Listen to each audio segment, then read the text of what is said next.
between Israel and the United States. The Prime Minister thanked Secretary Rubio for his steadfast and continued support of Israel as he remained committed to strengthening the U.S. Israeli alliance during these challenging yet very optimistic days.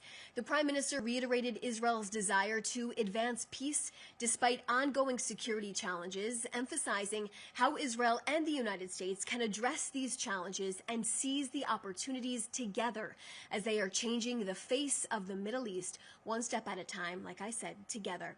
We have 13 deceased hostages in the Gaza Strip still, which were supposed to be released nearly 2 weeks ago. Hamas committed to a plan that would release all 48 of our hostages at one time. And here we are, 2 weeks later, demanding for the release of our remaining hostages still there. Hamas kidnapped these innocent people, and it is their responsibility to bring them back home. As per the plan, Israel remains committed to. Let me reiterate what I've been saying for nearly 14 days now. Hamas knows where our hostages are, and we know they are aware of their locations. The media has taken the bait and somehow garnered empathy for Hamas, a terror organization, reasoning with their excuses that they can't locate our remaining hostages. Let it be known to the media. Israel is aware that Hamas knows where our deceased hostages are in fact located. If Hamas made more of an effort, they would be able to retrieve the remains of our hostages. Now, in full cooperation with Israel, the Prime Minister approved the entry of an Egyptian team into the Gaza Strip to assist in searching for our remains of our deceased hostages.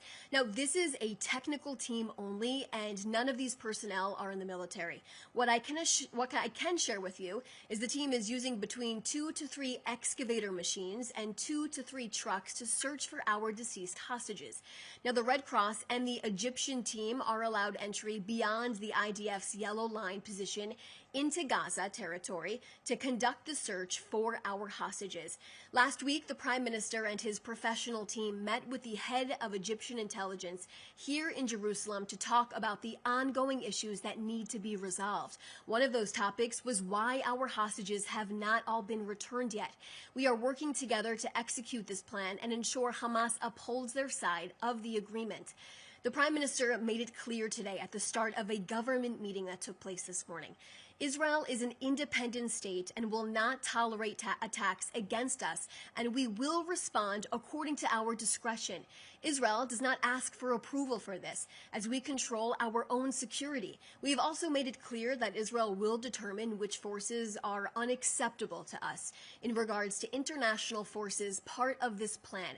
This is also a sentiment respected by and accepted by the United States.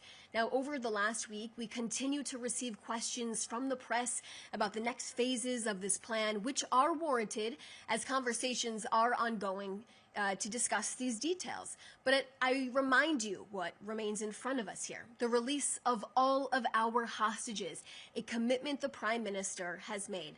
Sahar Baruch, Itai Chen, Omer Nutra, Amiram Cooper, Oz Daniel, Meni Goddard, Hadar Golden, Ron Gvili, Asaf Mami, Joshua Molel, Dror Ord, Sudiask Rintalak, and Lior Rudaef. These are their names, and we are working in all capacities to ensure that they come home.